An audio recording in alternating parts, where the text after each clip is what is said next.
We are going to get started here at 5:30 p.m. Tuesday, September 25th of the regular board meeting of Fargo Board of Education. Could I please have a motion for approval of the agenda? So moved. And is there a second? Second. All right, there's been a motion and a second. All in favor signify by saying yes. Yes. Yes. Yes. Opposed? Same sign. Motion passes. We do not have anyone signed up to speak to us this evening, but we do have a variety of presenters, so welcome. We have quite a few staff reports that we are going to be going through this morning. I do also want to mention that at 6 p.m. per state law, we need to take a break and have a public hearing. It is in regard to property tax levy. So we'll see where we are with our reports, and so hopefully we do not have to break up anyone's report. We might take a break, say if it's 5 to 6 or something, and if we've just wrapped up a report, we'll take a break for 5 minutes, so then at 6 o'clock we're able to have that hearing. Laura, is there something that you would like to report? I'm going to save up all my time and have a really long report someday. Nothing today. You're yielding your time? Okay. All right. Task forces and safety committee updates. Mr. Gandhi. Sure. So, board president and board members, you all have a handout that says Task Forces 2018. This is just kind of a written form of the update I'm going to give you, but we have planned out our LRE behavior task force that starts later this week. We have dates for our ECSC task force, and we have dates for our safety committee as well. So our LRE behavior task force is the first task force that will take, that will begin this week. So we are planning 5 meetings this semester. That is made up of 47 individuals from Fargo, West Fargo, several of our service providers, and just different constituents across Cass and Clay County. And then you also have with you, or in front of you, a brief agenda of what the first meeting will entail. Additionally, for our ECSC task force, we have identified the dates. There's a planning meeting this Thursday, but we have not gone through and determined membership yet. And safety committee as well, we're looking at about almost 30 members from our staff that will be part of the safety committee. Laura and I have been able to work together to identify dates. We're still working on finalizing the staff members, and we have just 2 overall objectives, which per the board recommendation, and then what we put in our operational plan as the primary objectives for the safety committee.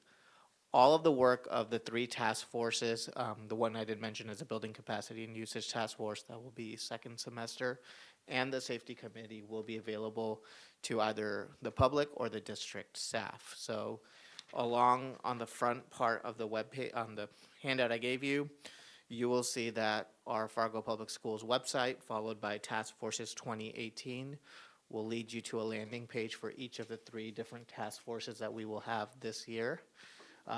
Those are also on our website's news screen as a rotator, along with every school's website as well. It's also under the About Us section, and it's also under the Teaching and Learning section as well. So on the task force websites, you can see who's going to be the participants of the task force, see the meeting agendas and the meeting minutes as well. So even if an individual is not particularly on that task force, they're kind of in the loop of all the work of those task forces. The safety committee, we will be doing the same thing. That's a district committee, so that will be available to all district staff on the employee portal once all the information's up for that as well. And that is it. Thank you. Does anyone have questions? Jennifer. So I'm just curious, under the LRE behavior task force, you have 47 individuals invited. Were all of them, was that the number of folks that expressed interest as well? And did all of these 47 accept? So the 47 is the final number after individuals told us today whether they could be there or couldn't be there. We had determined going through, in terms of working with Fargo and West Fargo, of every different group of individuals that we should have, and then we should invite. From Fargo's end, every parent that expressed interest is on that task force as well. So I can't speak for West Fargo or what their process was, but from Fargo's end, everyone that expressed interest, at least from the parent group, is part of that task force. Any other questions? And I see we have a message map that goes along with this. Anne Marie and Mr. Gandhi, I'm sure you collaborated to do work here. So does anyone have questions regarding the message map at this point? Okay, thank you. On to Trollwood Performing Arts School Activity Report. Kathy Anderson, welcome. Well, thank you so much for having me here tonight. 2018 was another successful and fun-filled year for Trollwood Performing Arts School and Blue STEM Center for the Arts, and I'm really excited to share with you some of the highlights of our 2018 season. 2018 was a milestone year for Trollwood. Oops, there we go. 2018 was a milestone year for Trollwood Performing Arts School as we celebrated our 40th anniversary. For 40 years, collectively, tens of thousands of young people have spent their summers learning, growing, and making friends at Trollwood. For 40 years, we've helped young people discover their potential, build leadership skills, improve their ability to communicate effectively, and understand at a very deep level how to collaborate and be a successful team member. Our 3 organizational priorities that we strive to fulfill each year include 1, providing high-quality arts education for our youth, 2, providing high-quality entertainment for our community, surrounding region, and beyond to enjoy, and 3, utilizing our beautiful venue of Blue STEM Center for the Arts to serve as a community event center. We offered 12 youth arts programs for students from ages 6 through graduated seniors in 2018. Trollwood enrollment in 2018 included 1,201 students and 1,842 learning opportunities, operating our programs at a 98% capacity. Our programs and our registration fees our rates are structured in such a way that students are able to participate in as many learning opportunities and programs as their schedules allow for one affordable fee. With this in mind, individually, we served 687 students, as numerous students took full advantage of the opportunity and participated in as many of our educational programs as they could possibly fit into their schedules. 2018 represented the second largest year in Trollwood history, with last year setting the record with 748 individual students enrolled in 2017. This year, all totaled, our students received 75,623 instructional hours provided in 2018. Our student body is made up of students from throughout the Fargo-Moorhead area and beyond. In 2018, 39% of our students were from the Fargo Public School District. The second largest population of Trollwood students were from West Fargo, making up 32% of our student body. 12% were from Moorhead Public Schools. And even though the vast majority of our students come from the local metro area, we do have students that join us from outside of the metro area as well. We had students from Minneapolis, Wisconsin, Illinois, all as an example this summer.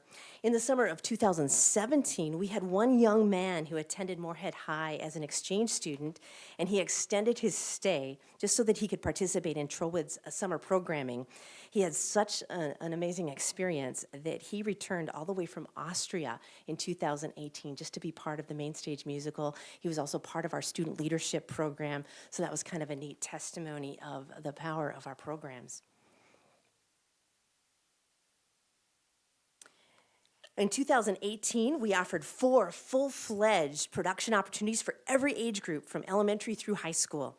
Trollwood Children's Theater for elementary students presented Disney's 101 Dalmatians. This program was designed as an after-school program for elementary students. We presented this program in the spring of 2018, and it served students from throughout the metro area. Our middle school program, Totally Trollwood Musical, presented Honk Jr. It rehearsed in July and performed in early August. And Trollwood players Players, a non-musical performance opportunity, presented Odds and Ends. This was an original production written by South High School's drama instructor and director Kevin Kennedy. Kevin is an instructor at Trollwood during June and serves as a director of the Trollwood Players, which rehearsed in July and August, and performances were in mid-August. And of course, our main stage musical. In 2018, we brought to the stage Hello, Dolly. And I know many of you attended that, and I thank you for doing so. Over 100 students participated as members of our cast, our crew, and our orchestra. Just over 15,000 audience members attended the production in July. Students auditioned for the cast in early February. The orchestra, they auditioned in early March. And the build for the show, which is all the technical elements of the show, started in early May. And rehearsals began in June. Everything wrapped up by the first week of August. So students put forth a significant commitment of time and energy to get the most out of this incredibly unique learning opportunity. And as a result, the production was really wildly successful on all fronts.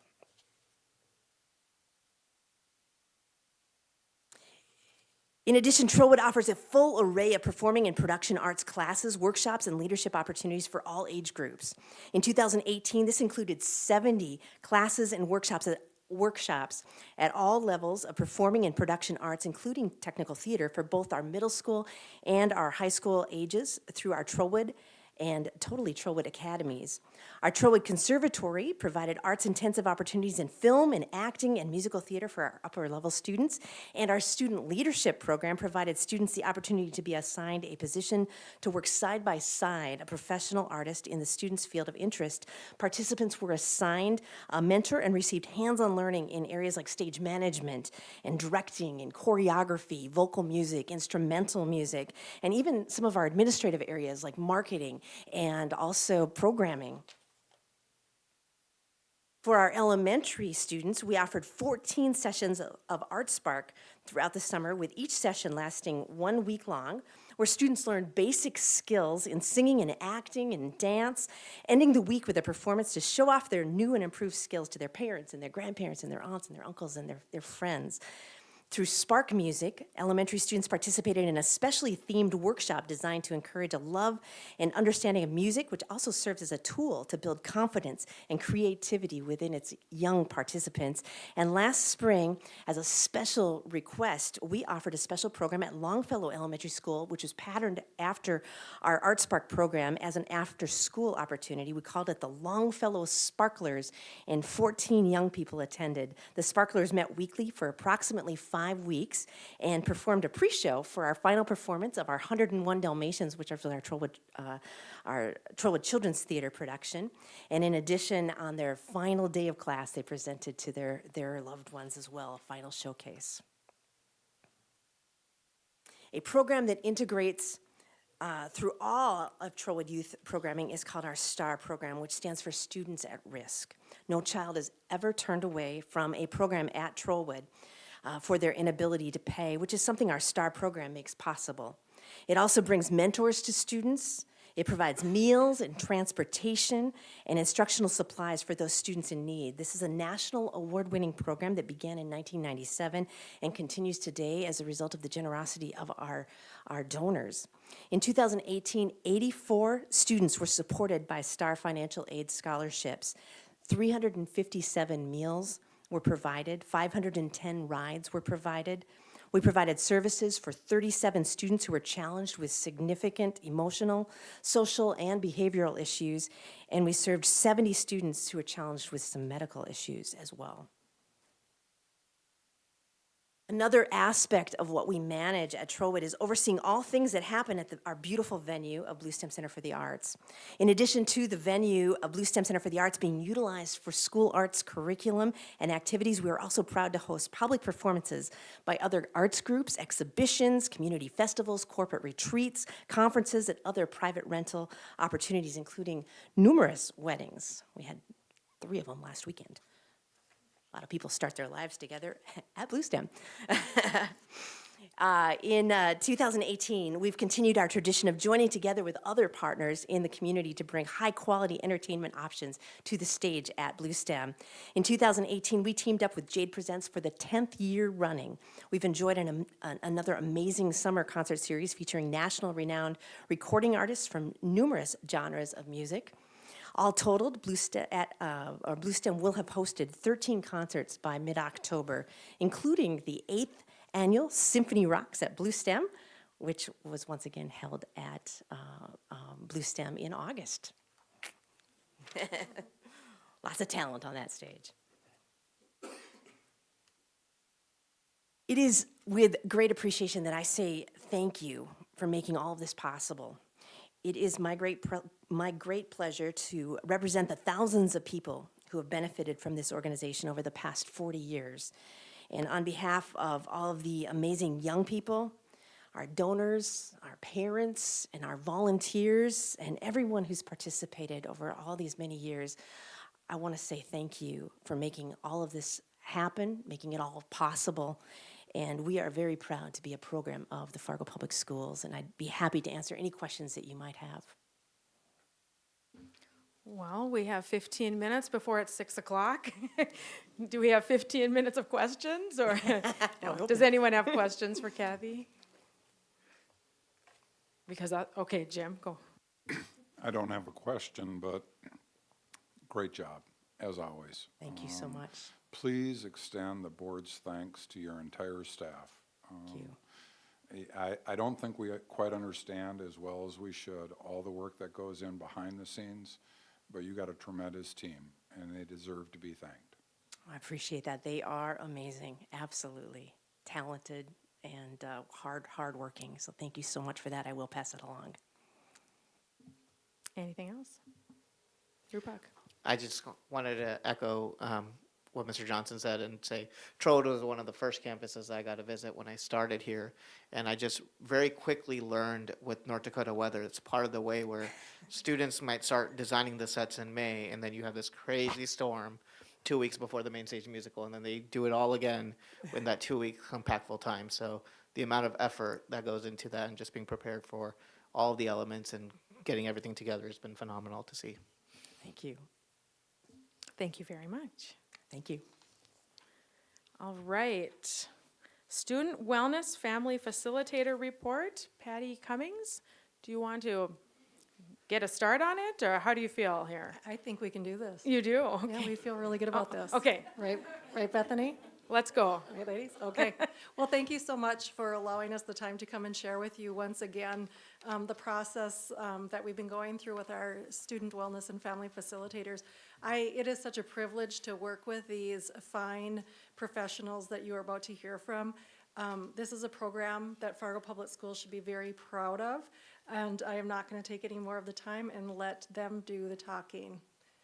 Amy Riccio, one of our student wellness and family facilitators, and Bethany Zimmerman, and they're going to introduce the rest. So thank you so much. Hey, thanks, Patty. All right, good evening. I'm Amy Riccio. I'm one of the student and family facilitators for Fargo Public Schools. I'm going to go through the first part of this, and then Beth will jump in with some of the data review. First off, we are starting our third year. It's hard to believe. I always check myself like, oh, wow, we're just in the third year of this. So lots to share with you.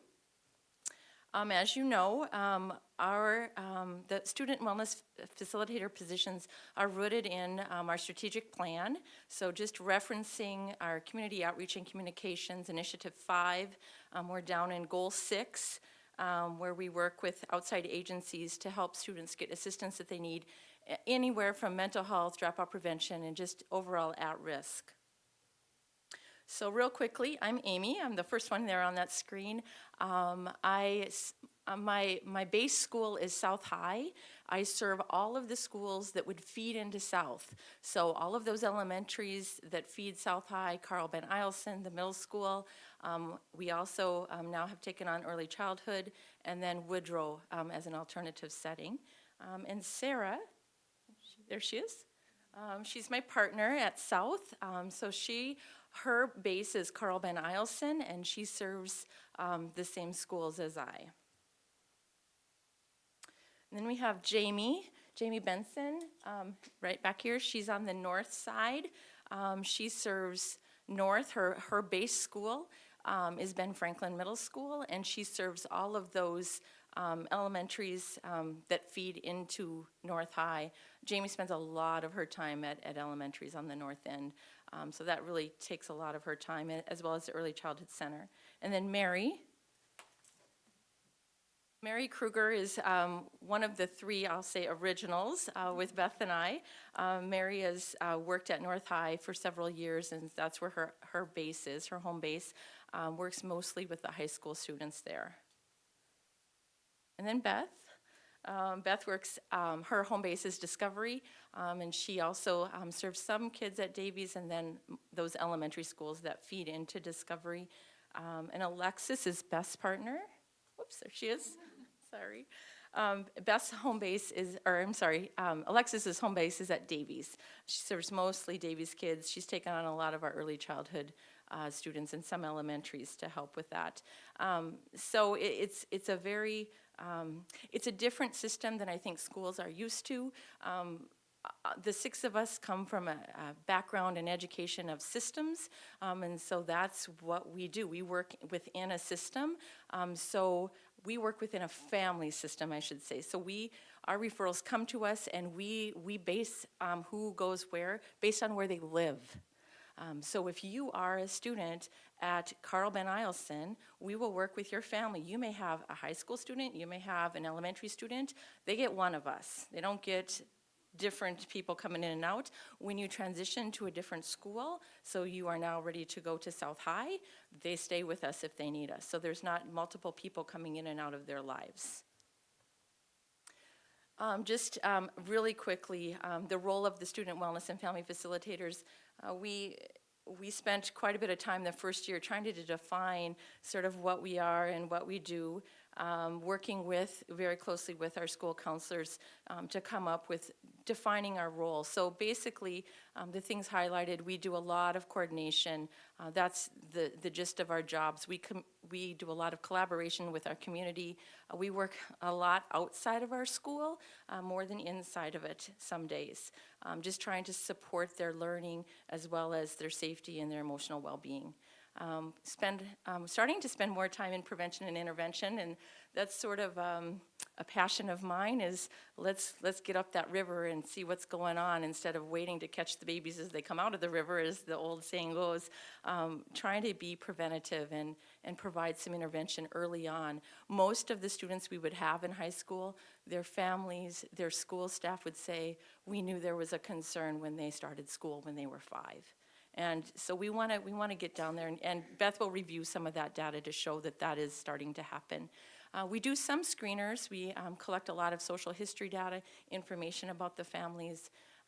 We do a lot of referral to our community resources, just a variety of things. It could be a food pantry, it could be medical assistance, it could be a doctor visit. I'm trying to connect families with what they need. And then we also, mostly at our high school level, do some work with our chemical use education. So if a student receives a citation for chemical usage, then they would get a referral to a wellness facilitator, and we meet with them and just go through a quick screener to see where things are at. I did put a note on here that as we were developing this, trying to figure out where we fit, our counselors often here, our state of North Dakota says, 1 to 300 kids is what you serve. So a wellness facilitator, it's about 1 in 50 kids because of all of the things, multifaceted things going on for them. And often you'll get a family that has more than one child, so working within that family system. This is a screen that Patty and I were like, we need a screen that says what we're not, because this is what I base it on, because it's hard to say everything we do. So this is what we don't do. We do not do any diagnosis. We will not provide anything for an insurance to bill out to. We do not do that. We do not do therapy. We refer to therapists outside of our schools. We do not do any assessments. We do screeners, and there's a huge difference. Especially with chemical usage, we would refer those to the experts in our community. And we do not do crisis response, which has been really challenging because, we want to jump in there and help. There's a lot of things going on in our schools, and they're quick to say, hey, can you come over here quick and help this student? And we can't always guarantee that we can do that. This is just a snapshot of our referral form, just a reminder that this is found on our portal under District Forums, Teaching and Learning. I have to give a shout out to our friend Kirby, just because we sort of drive him a little crazy sometimes. Social workers aren't good with technology, but we have Kirby, so we're all good. This is our form. It's on that website and on our portal. And those that can refer in our district are counselors, social workers, administrators, and then our special ed coordinators. Otherwise, we would have a pretty big floodgate, I'm afraid of, if we would just open that up to teachers or even families. Different on this form this year, and we'll highlight this again later, is we have a line on there under school that says EL, Indian Ed, Special Ed, and that person referring would click yes or no. If they clicked yes on EL or Indian Ed, it's routed to those programs, and those programs decide. So EL has social workers, and often they manage that. If they need our assistance, they'll just route it back to us. The one thing I didn't mention is that bottom little icon.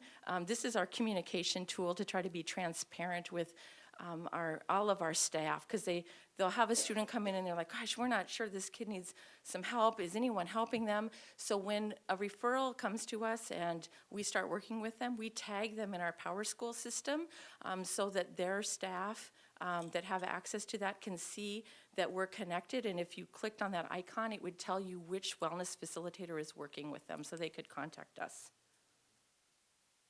And then really quickly, the additions that we have to the SWIFT program in 2017-18. So this goes back to sort of the years that I did dropout prevention. And I would always challenge myself, when you do dropout prevention, you always want to add something every year because it's very overwhelming and you piecemeal. So every year you're going to add one new thing that you're going to do. And so when I switched over to SWIFTs, I'm like, we got to add. Every year we got to do something else, make it so that we can add, see where our data is telling us we need and try to add that. So this last year, we have quite a list. We added early childhood special ed can now make referrals to the SWIFT program. And there's some intense needs out there. So they are people that can receive our service. EL and Indian Ed students are now identified and routed to those programs. We have a citation procedure that's much more clear. We are utilizing screening tools that are research-based. So we have the Columbia Screening or Suicide Severity Rating Scale, as well as the Global Appraisal of Individual Needs. That Global Appraisal of Individual Needs is called the GAIN. We do that with all kids ages 12 and up, just to see where they're at with what's going on with the needs that they're presenting. Increased collaboration with mental health providers. We now have a couple of agencies or organizations in our community that will have standing appointments for your Fargo Swifts. So we just used those relationships and said, hey, will you hold every Thursday at 1 o'clock so we can get kids in quickly? Otherwise, it's quite a wait to get some therapy or counseling. Our data collection, and Beth will take a look at this, we have added a piece that shows the kids that are active and the kids that are the families that are now closed. We did this so that we could sort of measure the intensity of the kids that we're serving. It's really hard to know, like, where are they at and things. So if a child remains active past a school year, there's a lot of intensity there. There's a lot of needs that we're not able to get to. The last two, building compassionate schools. Most all of us are on one of those teams, if not facilitating teams, doing a lot of work with trauma training. And then the last one is a place called The Source. This is just a caring closet at Agassiz where we decided to gather lost and found clothing and launder it and then recycle it to the students that we serve instead of going out and purchasing clothes for them. So. Thank you very much. Since it is 2 to 6, I'm wondering, Robin, you have a quick question? I do. Okay. We work with this group very regularly in my program, the Boys and Girls Club and the Fargo Youth Commission. The PowerPoint that I shared with you guys, that we were at the Building Compassionate Schools. Mm-hmm. I shared that with the board because it was so awesome, and and you guys were there. This is going to be a big focus for us for the year as far as mental health. but this group is committed to the continuum of care outside of school as well. And some of the data that they share, even about the wraparound services that are shared at Jefferson, are astonishing. I mean, they are just incredible. So thank you for all you do. This is where it starts. These kids can't learn unless they have some barriers removed. And so thank you for your work in that. And for this board member and employer and representative for kids, keep it up. Awesome. Thank you. Should we, well, we have 1 minute here, and then we pick it up at just a little bit after 6. Does that sound all right? That sounds good. Thank We'll you start with very, data. thank you very much.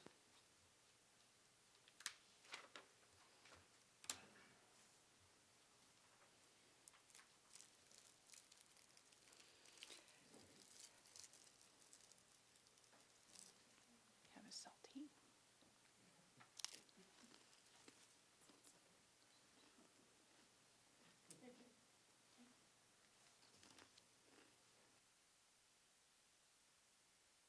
All right, it's 6 o'clock on the clock I'm looking at. So is there anyone here from the public for the property tax levy public hearing that would like to speak? Anyone? All right. We've taken that item on the agenda then, and we will go back to our staff reports. Beth, you'd like to pick it up from here? Thank you very much. The exciting stuff, the stats. I'm the geek on our squad, so. A lot of these stats are the same from last year, but what I did is I did the comparisons so you can kind of see where the fluctuating is. This last year we had 463 referrals, and as you can tell, those are down a little bit from last year. However, the intensity of our cases are increasing, and so that number does not necessarily reflect the loads that we're really working with. Going back to what Amy was talking about in regards to that early intervention piece, last year our goal, our hoping was that we would be getting more referrals from our elementary age versus the high school age. And as you can tell on the orange, that's representing 2016 to 17. And then the green is 2017 to 18. You can see the elementary referrals have gone up, and actually the high school referrals have gone down a little bit. This stat hasn't been changing. It's 60% males and 40% for females for the referrals that we receive. And this stat also has not changed as well. We are catching 71% of our referrals that don't have any supports, which is important. 30% are currently getting their special education supports at school, so we're catching the kids that sometimes fall in the cracks. Our presenting concerns also have not changed. Our highest, as you can see, is listed top to bottom. We're working with a lot of kids with depression, anxieties. There's a lot of family stress in the home, and there's a ripple effect, and then they come to school and they struggle with the attention. We see some behaviors. A lot of our students are struggling with some trauma as well, so. Citations, this was the noted with Amy in regards to us documenting this more clearly. So of our 463 referrals, only 18% of those were citations. So 82% of those students we identified, without the CD component. When you break down what are those citations, you can see 35% are related to tobacco, 30% to alcohol, 22% drugs, and that can be street drugs or even prescription drugs. And the mere presence is when students are identified at an environment where these substances were taking place. Our referrals to our community, referring to therapy is our #1 referral out. Getting them connected. Amy had mentioned that we have built more relationships with other mental health agencies, which has been huge. We can have a parent come to us concerned on a Monday, and we could very well have an opening to get that student in on a Wednesday, on a Thursday. So I think we've got roughly 4 providers now. We used to have 2.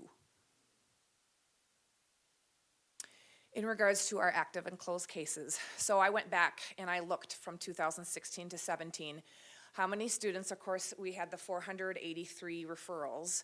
At the end of that year, we closed 334, which meant we started 2017 with 152 students.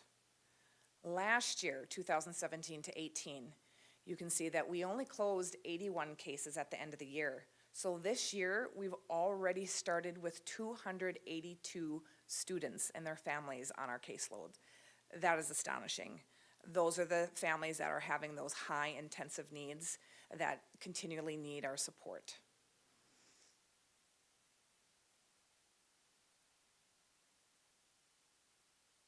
Just a quick review on graduates. So this is the dropout prevention piece. That's our goal for these students, is all kids will graduate. And so we had about 56 seniors on our caseload last year. This is very similar to the year before, the stats. 37 graduated, 3 received a GED, 6 continued in to finish their as a fifth-year senior. 6 of them did drop out, and 4 transferred out. So good work on that. And now, last year we had a student come and talk with you that had graduated, and this year I thought, okay, we're going to try something a little different. We're going to have a parent come and share. So this takes a lot of courage, and I'm so proud that Toria is here. So if you want to just come on up and she'll read her story a little bit. My name is Toria. I'm the mother of 3 children attending Fargo Public Schools. My son Malik is in 1st grade at Hawthorne, and my daughter Layla and my son Rodney are both in 7th grade at Carl Ben. My family moved to North Dakota in 2014 from Detroit, Michigan. We initially settled in Sheldon, North Dakota, near my mother.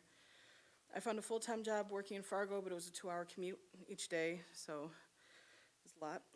While living in Sheldon, my relationship with Malik's dad turned controlling and abusive.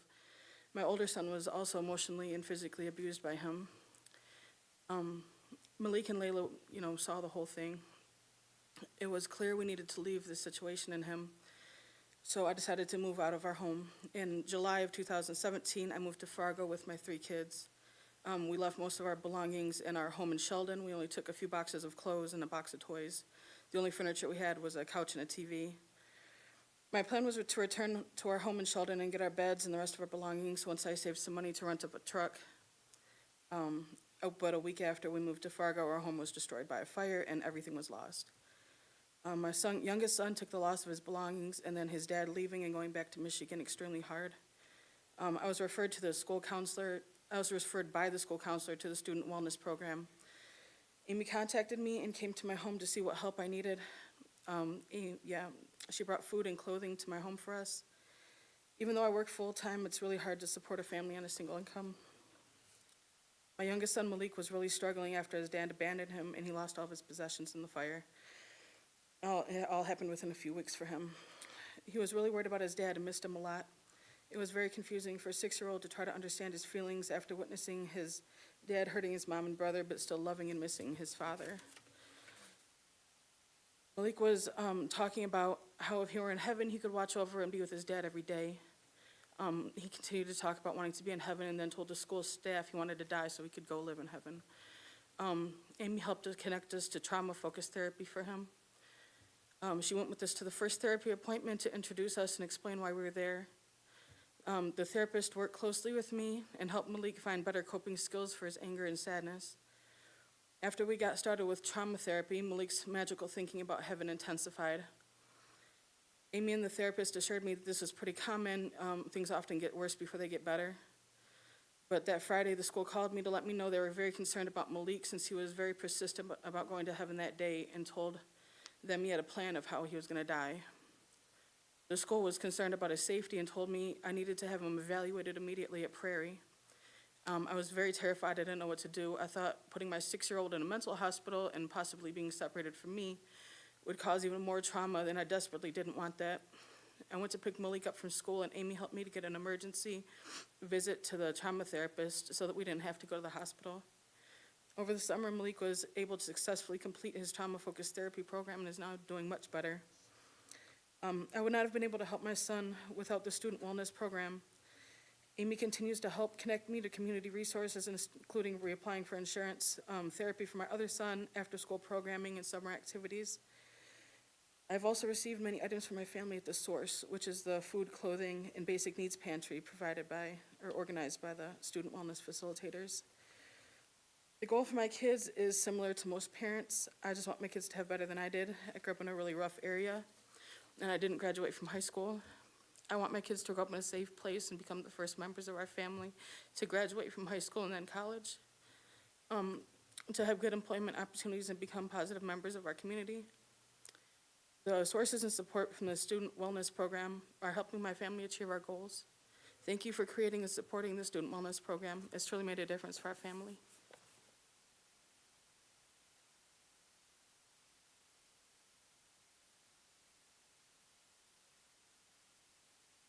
Okay, our last slide is again using our data to drive where we're going. So if we're going to collect data, I believe that we use that data to tell us where to go in the future. So this next year, leading into the following school year, we're working to try to create that continuum of care.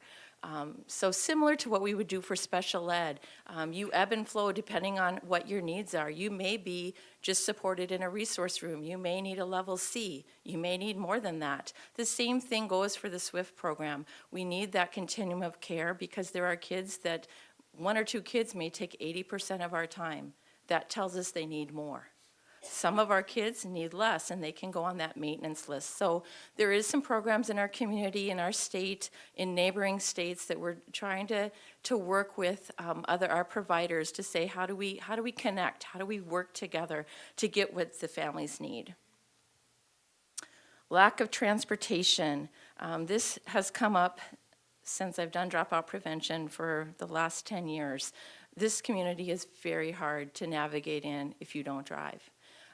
We have a bus system, but I don't think any of us would want to take 2 hours to come to work. And sometimes that's what it takes for some students if they ride public transportation to get to an appointment or sometimes school. So we are working hard to figure out what we can do. Some of those things are bringing the services to kids, bringing the services to families. That's why often the 6 of us do a lot of home visits. We're not going to expect them to bundle their kids up and bring them to us. Same goes for any services they may need. And the last one is educating all staff. This is something that the 6 of us and I strongly believe in. When you know better, you do better. My grandma always said that, and it is so very true. She said, you will be a so much better parent than I because you got to go to college. And that is so true. It's true with our staff. They want to do better, but sometimes they don't know. They don't know how to serve kids that have trauma or mental health issues, or even kids that have some attendance or some dropout tendencies. So just providing some education for them and just using the resources that we have within our SWIFT program. So that's our report tonight. We're willing to take any questions you may have. Does anyone have questions, comments?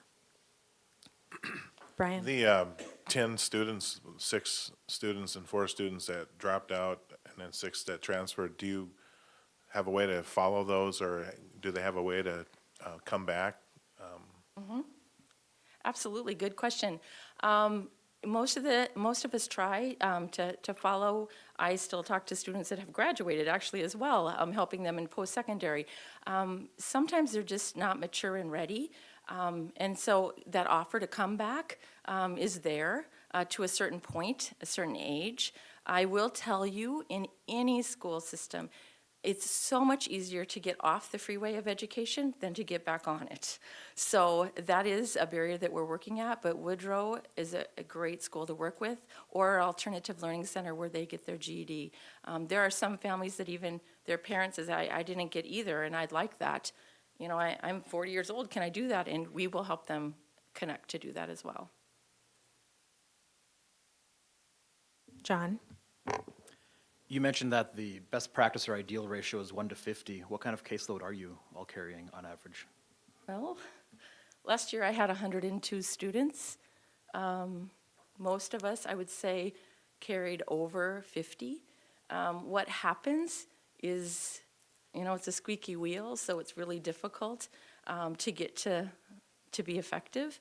And I understand, you know, there's only so many dollars, but doing this work, the 5 that sit behind me are just as passionate as I, and it really hurts our heart to think about kids that we just can't get to, because their needs don't go away, and they intensify the following year, and some of those are the kids that dropped out. We just, you know, they weren't the squeaky wheel, and that's just what it is.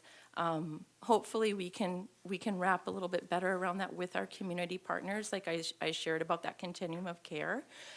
There's a program called Targeted Case Management that we're working hard to try to figure out how we can get that to fit.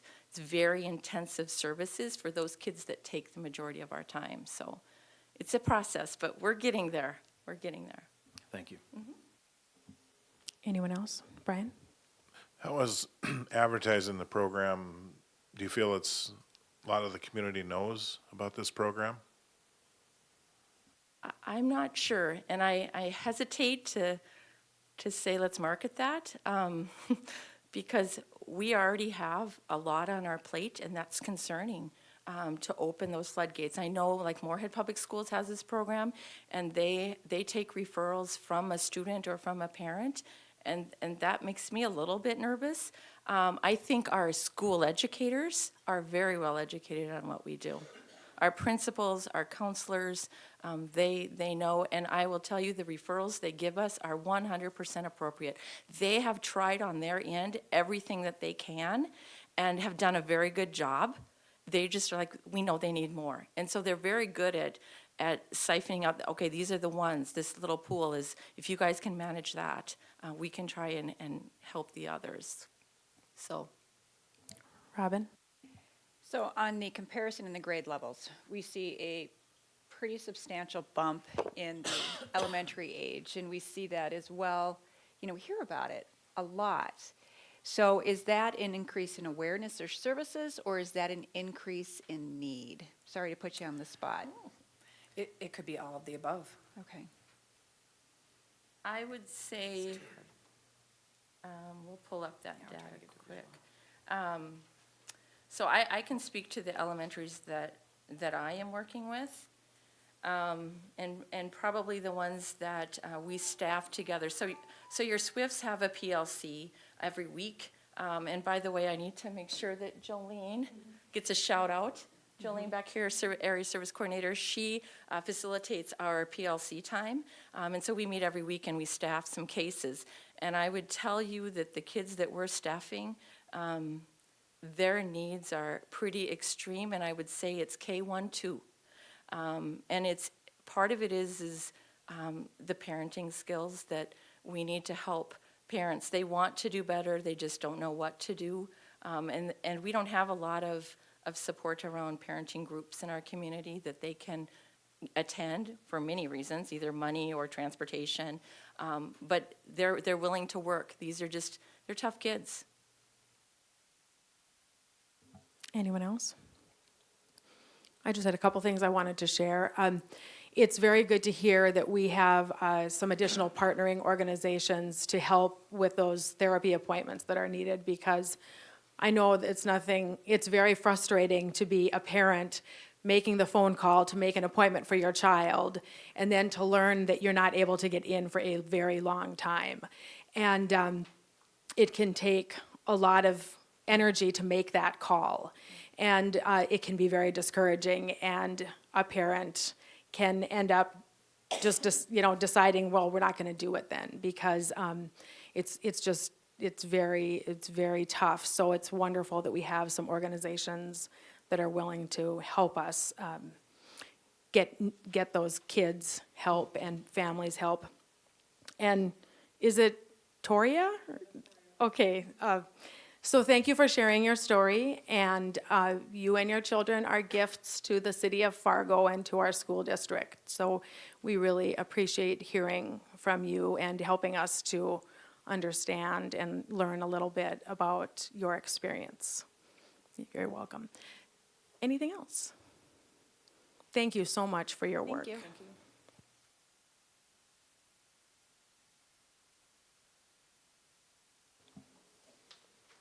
Okay, 4E, engagement and experience in co-curricular activities monitoring, 2017-18 activities report. Todd Olson.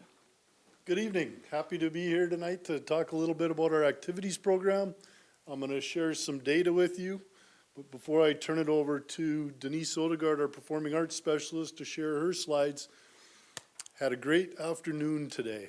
We finished the South project. They're sweeping up the scraps, putting together the last soccer goal. They'll be practicing on it tomorrow. It's pretty awesome. If you can make it out there Friday night, it looks great. I've been part of quite a few projects in my professional career. I've never seen one that went as smooth as this one. Everybody was where they said they were going to be, when they said they were going to be there. It was unbelievable.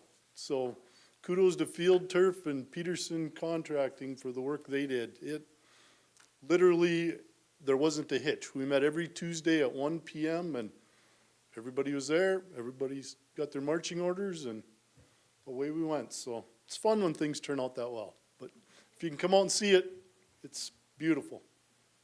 Very neat. Okay, as I said, I'm going to turn it over to Denise. She has the first few slides, and then I'll come back and share some of the data that we collected over this last year. Thank you. You're a little taller than I am. Well, first of all, I want to express our deep gratitude from my 75 performing arts teachers for creating a school district where there's access for every single student in our school district to participate in the arts in some way. Nobody's turned away because they can't afford an instrument or don't have the materials. So we're able to provide for all of them, and that's very important to the work we do. And I can say from being across the country for a couple of years, it is a rare thing that people provide that much for kids. So lots of people have been real jealous of what goes on here when I talk about it. So we're going to start with theater productions, and middle school and high school both have one-acts and musicals, but then on the high school side, you can see that there's some extra things that various school districts, high schools do, from improv to talent shows to anything that they've created up here, and they all participate in the One-Act Festival, and that festival is hosted by Fargo Public Schools, where the 3 high schools plus anybody else that wants to join them perform for each other, and then they're just critiqued. It's not a contest, it's getting valuable feedback, and so that was important to our theater teachers to set it up that way, just to get feedback. So they all participate in that. As you can see up here, the different productions that are happening this year. I do want to make mention that kids not only sing, dance, and act, that the students that are interested in building sets and doing lighting and sound take over. They're trained in our district, which is another thing that's unheard of, is to be trained to do all of that work. And when we have the shows, the kids actually run the soundboard and they run the lights, and we have, our tech guys there helping, but the kids are the ones that are responsible for really making that happen. 2 tickets to each Fargo Public School employee are given if you want to go to these productions for free. So I'll just put that plug in there. On the music side, we offer a lot of different types of music. So on the left-hand side, you can see the actual co-curricular groups for the elementary students, from hand chimes to world drumming. And world drumming we've had here before. It's a way to build community at some of the schools where some of the kids that they were talking about previously that struggle in school or struggle to belong. It's a place to just come and be a part of something, and it speaks to some kids and not others. So we're providing that opportunity. We have folk dance, we have musical theater and choir. Middle school has band, orchestra, choir, but then we also have the co-curricular groups, which are an extension that meet before the school day. And then on the right side, you can see all the things offered at high school. The last three are co-curricular groups, 9th, 10th grade show choir, drumline, and pep band.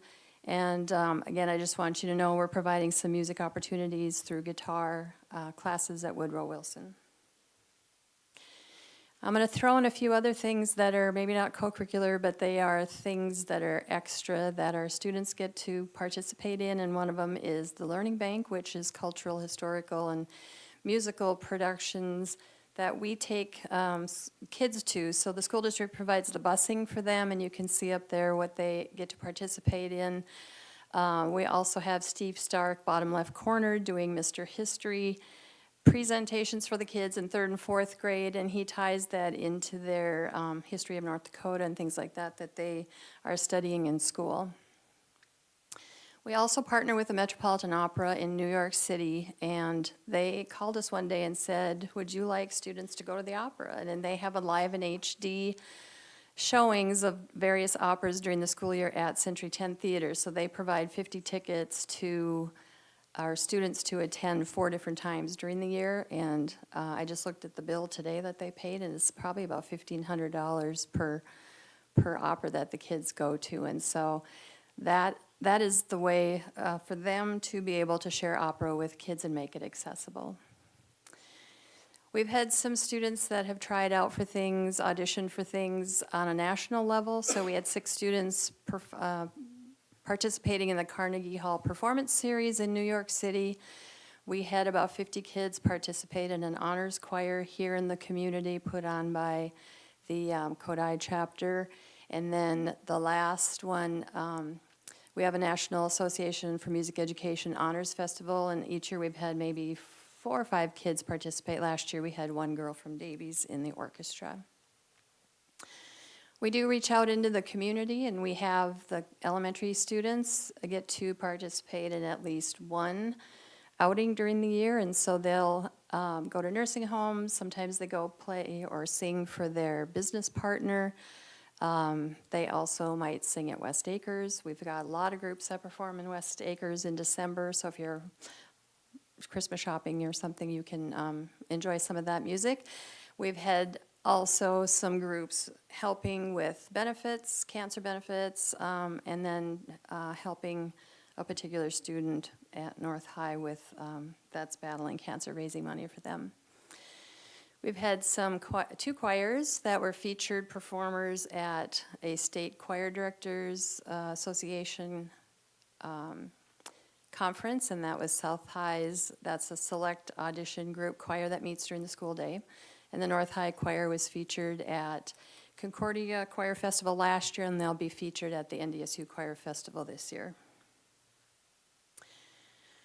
Some regional events that kids participate in, some students from Ben Franklin. This is I'm really reporting on last year since this year hasn't happened yet. So a Young Musicians Festival in Castleton. We've had multiple students go up to UND to their honors festival. We actually have a band festival in Fargo that's called the Big Floody Band Festival, and then our youth symphony has had a young artist competition, and the first clarinetist in 37 years was from Davies High School last year. We've had a lot of guest artists into our school district. There's a lot of people that pass through, or they might do something at one of the colleges, and so I'll just run through them real quick. Sonic Escape is a Juilliard-trained violin flute duo that do all kinds of styles of music, and we want to encourage kids not just to play classical or jazz. We want them to be really creative and inventive, and this couple is very creative. Bayo is a string quartet made up of 2 brothers that grew up in North Dakota, so they came and worked with our string students. We had a professional trumpet player working with band students. One of our standards is composing. We had a composer come and work with middle school students. And I don't know if I can pronounce his name, but the Colonel was a guest at NDSU, and then they did some reach out with our band students. And then the last one some of you participated in and came to this event, Thelonious Monk Institute of Jazz named us as one of 3 school districts in the country that they would want to come and work with. So it's peer-to-peer students teaching students, and then we had 2 artists that came and sang, and our mayor actually sang a little jazz that day, so that was a lot of fun. And then to end my little part of this, we are an award, we've received the award of Best Communities for Music Education for the 15th year, and I think it's been around for about 18 years. And so I had the opportunity of actually being on the committee that revised the survey that we had to do last year, so, or the survey that has not been revised in probably 18 years. So we updated it with a lot of different things that you'll see in education now, from special ed to all sorts of things that we're addressing as music teachers. So again, thank you for your time and allowing us to share what we're doing. So I'll take questions before I turn it over, if you have any. Anyone have questions? John? No questions, just thank you for your amazing work and leadership here at Fargo. Well, you guys make it easy to do. And so we're very appreciative of that. Okay, thank you. Thank you. All right, I'll jump right in with our survey results. Each May, we do a participant satisfaction survey. This year, we had 3,384 students respond to the survey on a variety of things in our activities program. And I think, one of the things we try to emphasize is that if it's an athletic activity, there's going to be a scoreboard. If it's a fine arts activity, there's going to be a performance. And what are we doing besides those things in our programs that are enhancing the education of our students? That's one of our directives or goals underneath Strategic Initiative 4. And I think we have some great information. I've shared this the last couple of years, and every time I go through it in June, Jenny usually gets it put together for me, and I just sit and smile for most of the afternoon because we're doing a lot of things well. Just some demographic information to start here. Roughly 80% of the kids indicated that they had participated in some co-curricular activity. That's out of those that clicked on they would do the survey. And we had about 2% of those were females. There's a breakdown by grade, pretty good distribution. Breakdown by school, again, pretty good distribution. Our larger schools are a little more well represented, which you would think to be true. About half of our students indicated that their primary participation was in athletics. We give them the option to choose one thing that you think of as your major area of participation. And now we break them down by group. So if they chose athletics or the performing arts or clubs, each slide will be broken down a little bit. And I love showing this one to coaches because 30% of our kids play sports because it's fun. And I think we have to keep that in mind all the time. When I talk to coaching groups, if it's not fun, why are we doing this is very important. And that group is even larger in our performing arts respondents. And similar again in our academic activity and club respondents. From there, we ask the question, do you feel connected and cared about during your participation? And again, we're about 90% on the strongly agree side amongst our athletic respondents, our performing arts respondents, and our academic respondents and clubs. That's good. I mean, you're getting a good feeling from being a part of something. That's very important. Character development. Again, we're 90+% in the athletics, performing arts, and academic and club activities. Every year I wait for something to change in this survey, and it's been pretty consistent from year to year, which is a good thing. Programs I participated in emphasize citizenship, sportsmanship, and respect. Again, very strong positive responses in all three areas.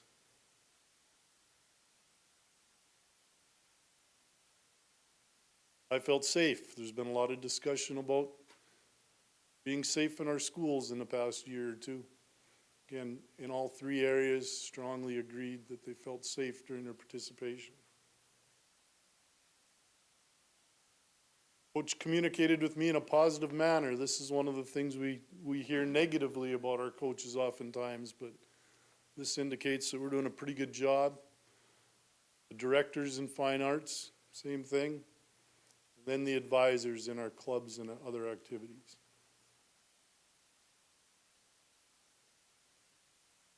Coach was knowledgeable. Again, very strong positive data.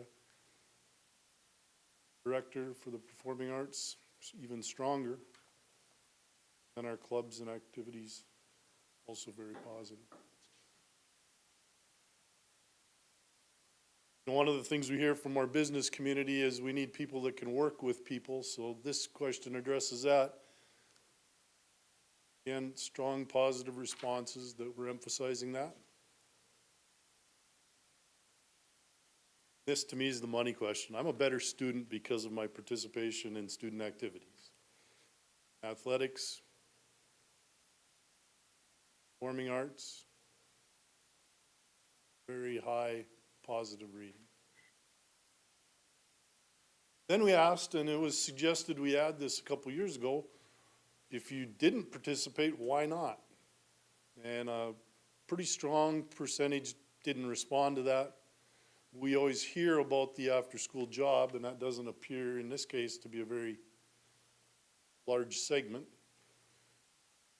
Next to that, activities outside of FPS. You know, we offer a lot of really good activities, but we aren't the only show in town. There are a lot of other really good activities in our community, so our kids are fortunate.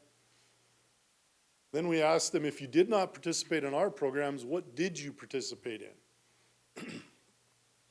See, there are a pretty large number didn't respond to anything. Then we had kind of a group of dance type things and then another group of club sports. And I think we got to remember that we don't really offer hockey until 10th grade, for example. So if you're 6th, 7th, 8th, or 9th grader, your participation is probably with a club. We don't have middle school soccer, so they're probably with a club.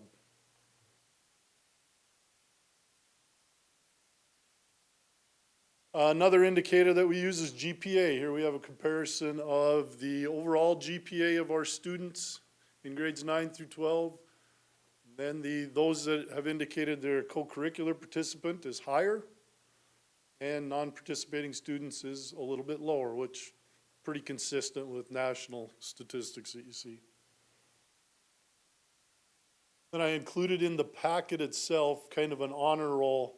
We have our building activity coordinators. As good things are happening during the year, Jenny creates a Google document that they can just go in and say, okay, the state soccer tournament just ended. We had 3 all-state players. We won a state championship, and our coach was coach of the year. So they can enter that in throughout the year.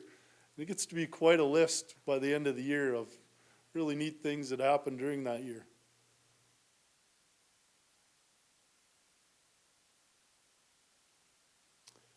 Another indicator we use is Team Scholar recipients. Any activities that are sanctioned by the North Dakota High School Activities Association can be honored as a Team Scholar if they have a cumulative GPA on their team of a 3.2 or higher.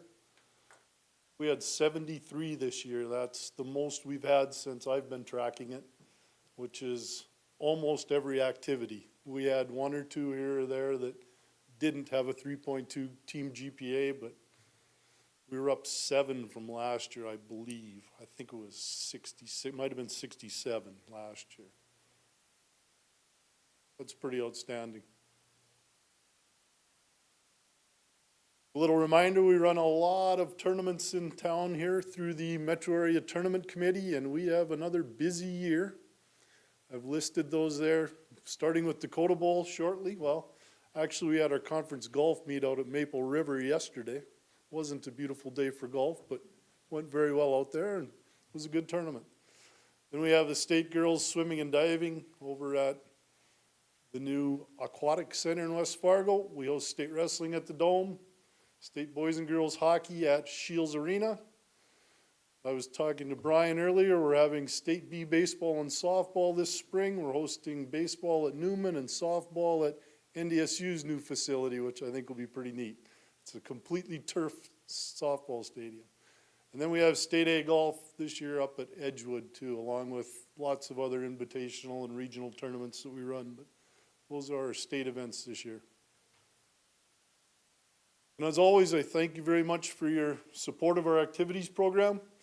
I tell anybody who will listen that it's the best value in education. We get, for less than 3% of our budget, all the good things that happen in all of our activities programs, from chess club to football. Take any questions? All right, Robin? So I go back to I felt connected and cared about during my participation in co-curricular activities. The environment out of school and sometimes co-curricular is different than teaching and delivering academics. So many of those relationships are built, and this really ties into our previous presenters. It's a mental health thing. And I have always been a proponent of extracurricular because we know it directly correlates to higher graduation rates. And so when I see the districts across the country, and my in-laws are in several in Ohio, that do not offer music and do not offer extracurricular anymore, they are seeing the results in their academic achievement. So as long as we can support it, well, you'll certainly have my support, but I encourage the rest of us to do so. Jennifer? Hi, Todd. So I've received questions before from parents around what are the deciding factors when talking about an additional sport opportunity? You mentioned soccer, for example, at the middle school level not being offered currently at Fargo Public Schools, or lacrosse I get from because it's offered in Minnesota. How do we sort of decide or determine offerings or when we might be adding? Well, for varsity level sports, the High School Activities Association has come out with a policy that says you have to have 12 schools on board before they'll consider adding a sport. Okay. You know, I'll go back 8, 9, 10 years before I was even in Fargo. I got the lacrosse question a lot, and it's come down to only pockets of leagues in North Dakota. And Moorhead started it up for this year.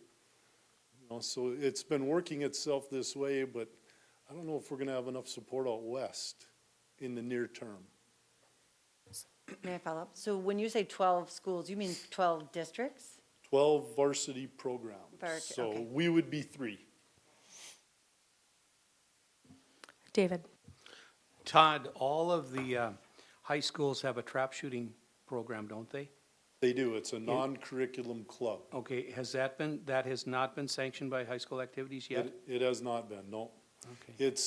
It's somewhat sanctioned in the state of Minnesota. The Minnesota State High School League prints a program for their state meet and does a few things around the fringes, but it's not fully sanctioned in Minnesota either. And I don't know that our high school activities board has been approached yet by the group to see where they're at. I think they're kind of happy with how it's going in our state. We have a lot of participation. Anything else? Rebecca? So I think today you got a chance to see some of our student participant responses.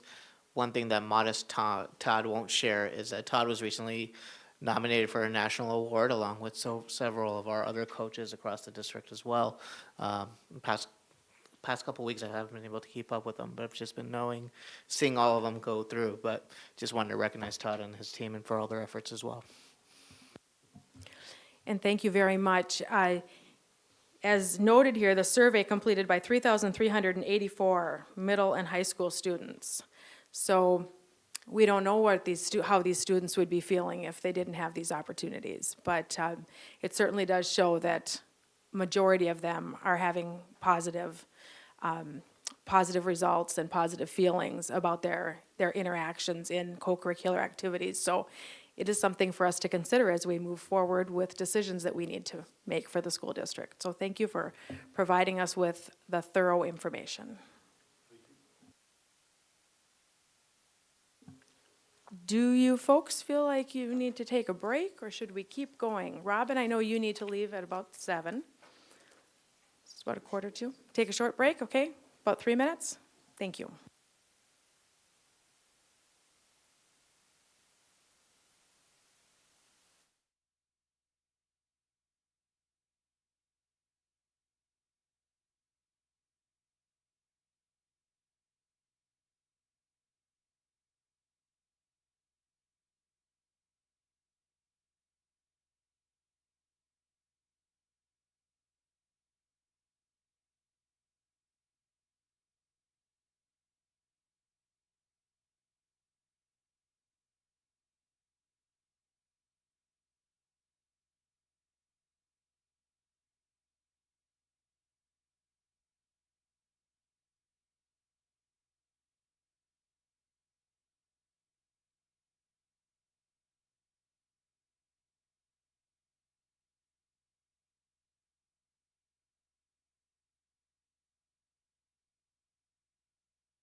all back. So let's get started again. On to the consent agenda. Is there a motion for approval?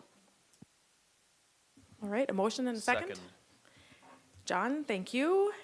All in favor? Yes? Yes. Yes. Opposed? Motion passes. Thank you. On to business, the budget, the final approval of the budget, the 2018-19 budget, memo 38. All right, I'd entertain a motion for approval. Jim? I move that we adopt the final budgets levying a total of 154.13 mils for 2018-2019 school year and instruct the administration to submit the certificate of levy to the county auditor. Second. Okay, there's been a motion and a second. Is there any discussion? Jennifer? So we're taking these all together, is that what I'm assuming? So I can ask some clarifying questions on all of them, if I have? Yes. So the building fund, I noticed, has increased its expenditures by $4.9 million. And that wasn't talked about at planning, so I just wondered if we could have an update as to why. We are just anticipating the costs that will be incurred on Discovery. It's really on the Discovery project, and the timeline for when items will be completed by the end of June. Will be the majority of the project will be done by June. So is this expenditure over and above what we anticipated in the original $14 million? No, or- no, and we will still have remaining costs in the following fiscal year as well related to that project. Okay. Okay. Thank you for that clarification. And then if anyone else has questions, go ahead. Just go for it. Go Okay. ahead.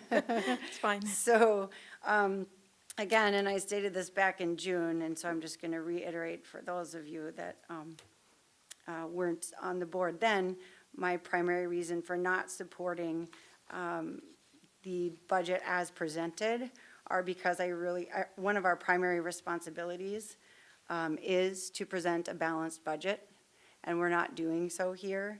We're deficit spending. And additionally, the building fund does have capacity to pay operational expenses, which you can see listed here is $3.6 million. And if we are really indeed concerned about our ending fund balance increasing, I think we need to have a serious conversation about whether or not we need those mills right now. We have the ability to make adjustments when necessary, up and down. So for those reasons, I will not be voting in favor of this proposed budget. Robin? I have a question, and I support Jennifer's comments. I'm curious as well. Thank you for bringing them up. So just for clarification, so administration is supposed to bring us a balanced budget unless the board directs them otherwise? Or is the board responsible for presenting a balanced budget? Jim? I believe our ELs instruct the administration to bring us a balanced budget unless we direct them otherwise, which was the action we took earlier this year. Okay, thank you. Yes, what, Jim, can you recall, or do we have the information in terms of when that was? I know we gave preliminary approval June 12th. Is that what you're referencing?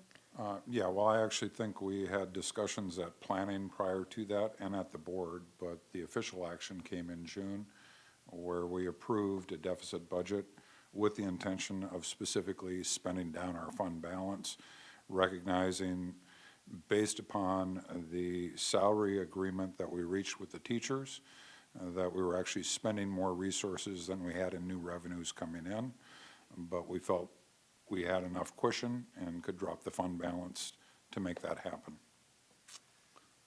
Thank you, Jim. Anyone else have questions? Brian? Jackie, so it would be, we'd still have about 20.37% of our budget left. Our money, excuse me, ending fund balance. We'd still have 20% of our ending fund balance. Correct. Yeah. Robin? And to clarify, because I'm a little rusty, in order to maintain, well, our board policy is to maintain between 15 and 20? Or is it 15 and 25? It's a minimum of 15%. We have Got no it. maximum set. Okay, okay. Thank you. Anyone else? Jennifer? I would just add one more time, it was not a unanimous vote last time. Referencing what, Jennifer? The June meeting. The So when regular- when Jim says board direction, it was the majority of the board, but not all of the board. All right, hearing no other questions or comments, Anne Marie, would you like to call the roll, please?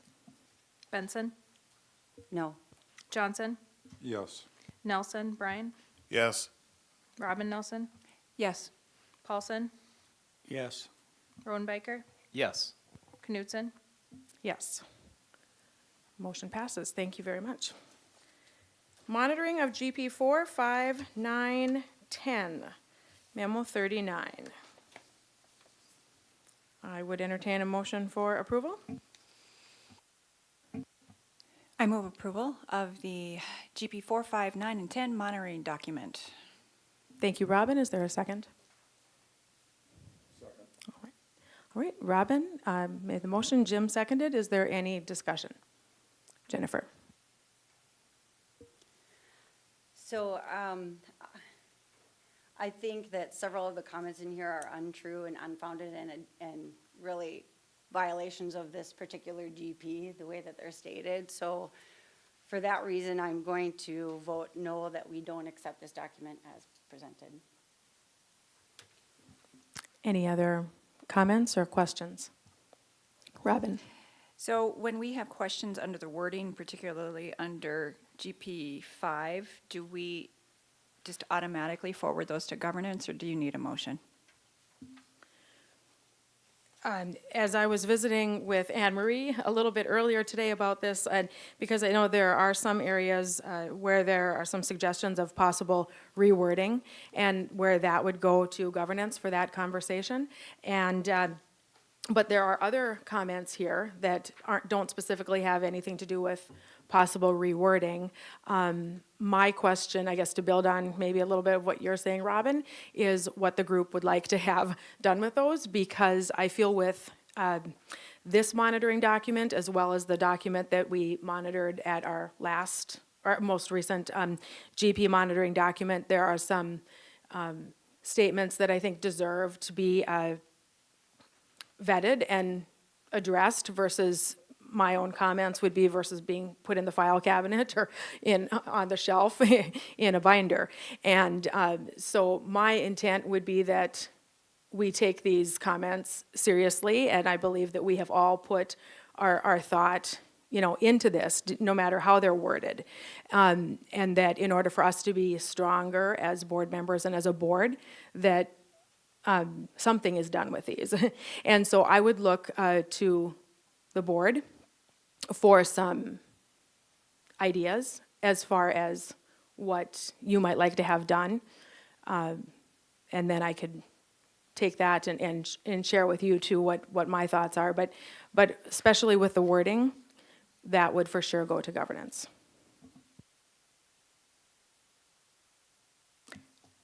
Any other comments or questions? Why are you looking at me? Because you were asking the most recent question. Well, of course. But so we're looking at, we did a doodle poll for scheduling for the governance training. I think this kind of ties into that. I think this is a useful exercise and a self-check that makes us all sit up a little straighter. So as long as we are comfortable reporting each other or calling, reporting violations in a board meeting is the obligation of the president first and foremost, and she's not perfect, so if something else happens, it's our obligation to remind people, and I hope that those suggestions are not taken as insults, but as friendly reminders, and that's our job as a board, and delivery is really important on how they're perceived. So I think we're on the path to improvement. I think it is going to culminate in hopefully this summit that you're scheduling. But self-awareness, I think, is key, and I think we're halfway there. So additionally, my thought on this was that I would contact the board members that had specific comments or questions or suggestions. I don't want to, I realize that as president, a lot of it is my responsibility for communicating with individuals, but I don't want to assume that I know what is being referenced here. Some of it I think I do, but I might not. And so I would like to have a conversation with each board member that has indicated either a question or a comment, and use that to help guide me and figure out where to go from there. That is my thought process, in addition to the items moving on to governance, and then in addition to the governance training that we have talked about. Is there any other, and then my plan would be to next week start reaching out to individuals for that kind of communication. And we can have either a phone conversation or we can have a one-on-one conversation about that. Any other discussion or questions? Brian? The only thing I would add for a new board member is like myself, I tend to watch my own bobber. And if you guys have anything that I've done or shouldn't have done or in question or whatever, feel free to always let me know. This is new for me to see all of this, and it's quite interesting. So, yeah, I mean, you're not going to offend me. Trust me, you'll never offend me. But I want to know that I'm part of a team that's working together. And if I'm dropping the ball as a team, I want to know, So, at any rate, that's enough said. Thank you, Brian. Anyone else? All right, Anne Marie, please call the roll. Johnson. Yes. Brian Nelson. Yes? Robin Nelson. Yes. Paulson. Yes. Rodenbiker. Yes. Benson. No. Knutson. Yes, motion passes. Okay, on to board reports. Committee work goals. Robin, I know you have to leave super quickly. Is that okay? If there's anything that you want to share, I know you said you have maybe a handout as well. I'll just give this to Anne Marie, but a couple of the highlights. You can talk about the next GAC meeting. I won't be here on that Tuesday. I've already talked to the vice chair to help lead that meeting. Just to highlight, I visited South High as my liaison school, and I joined the Daniel Trust's presentation, the Rwandan refugee, and his story, of course, was heartbreaking and hopeful, but perhaps I was most impressed with the students. That theater was full, and they were so engaged and so respectful, and I think that made me the happiest out of the whole thing. I was really proud of our students because it was a tough story, and you just never know. So good job, South. And it was anybody who was in period 6, their teachers were allowed to bring them. So, and thank you to our now former North Dakota Teacher of the Year, Leah Jolke, for using some funds from the FPS Foundation, Eleanor Langlaw grant, I believe. So other than that, I'll just give Anne Marie my report. Thank you, Robin. Thank you. John? We're doing liaison reports. Well, let's see here. Committee work goals, I guess that's first. I was kind of combining it. Do you guys have, is it okay if we combine it, or is that, okay, John? All right, I don't have any updates on the committee work goals tonight, but I attended the United Way kickoff and the Hawthorne Ice Cream Social that was celebrating their anniversary, so that was excellent. Thank you. Jennifer? So Communication Committee met. We talked about the recent task force updates, and the committee recommended that the board liaisons from each district prepare information to be shared with their respective boards in collaboration. So that will be done moving forward. So our message is the same. And updates on each task force will be given, well, we received some tonight. So we talked about that. Additionally, the committee asked that, let's see, the names of the members would be shared with the board. And I believe they're also going to be posted online so that folks can reach out to them that way as well. The committee also asked Mr. Gandhi if he would review the communication audit so that we can further our conversations about what things have been done and what things will be looked at continuing into the future. Additionally, and I kind of skipped over at GP3 strategies, we spent some time talking there, and that is going to be wrapped into the goals of this committee, really, and we're going to spend some more time talking about that next meeting.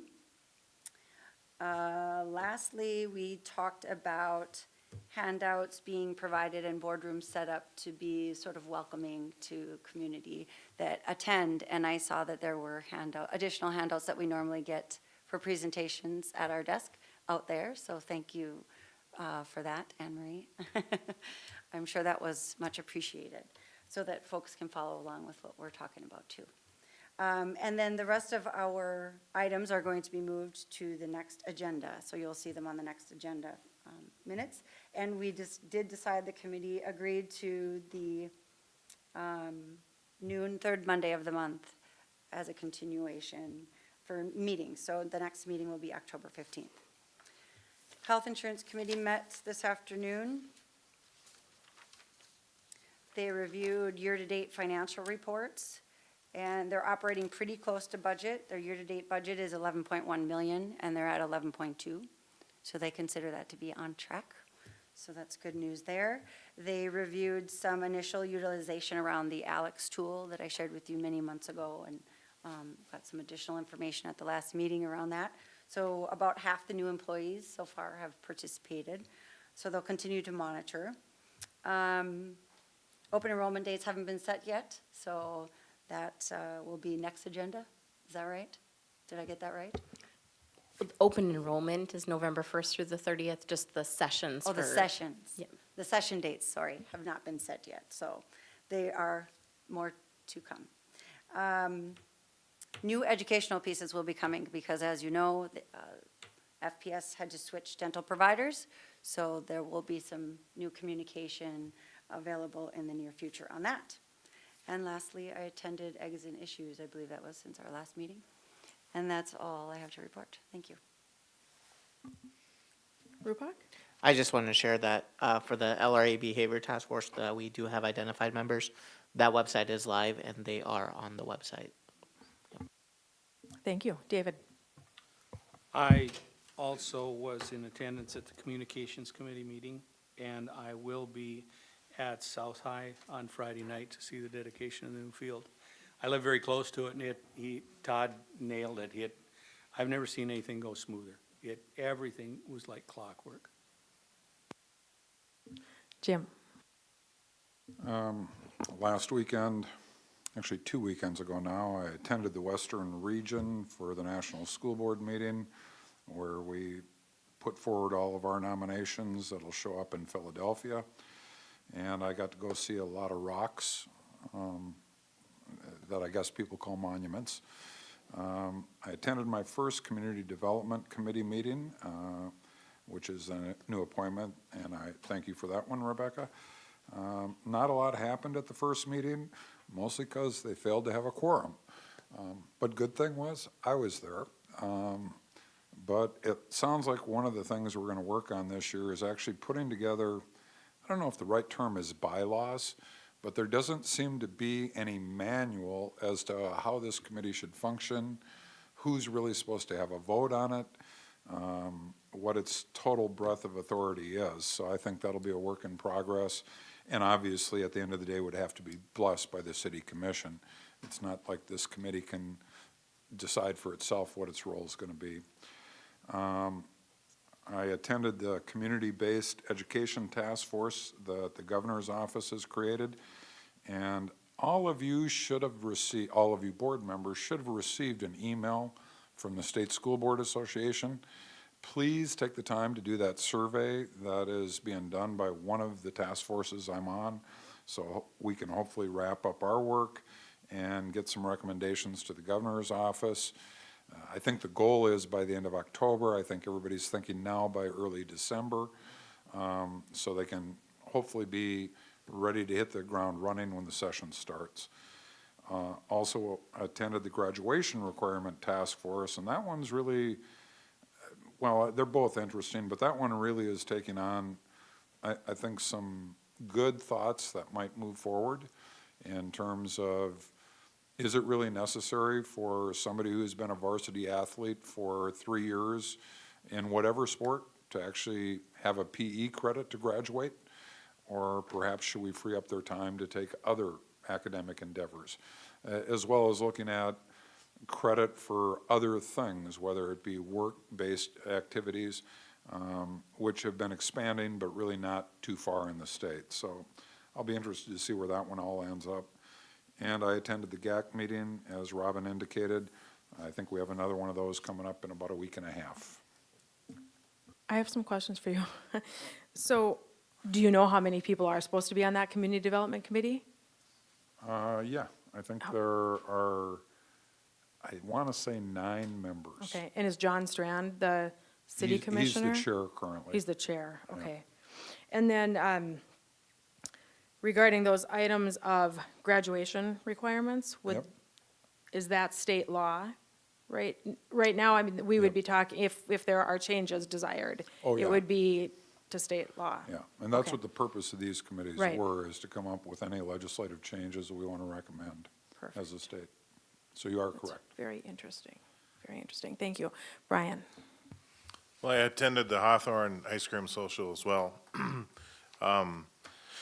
And then I've got meetings lined up for Fargo South the 28th, Friday, to visit there for a couple of hours.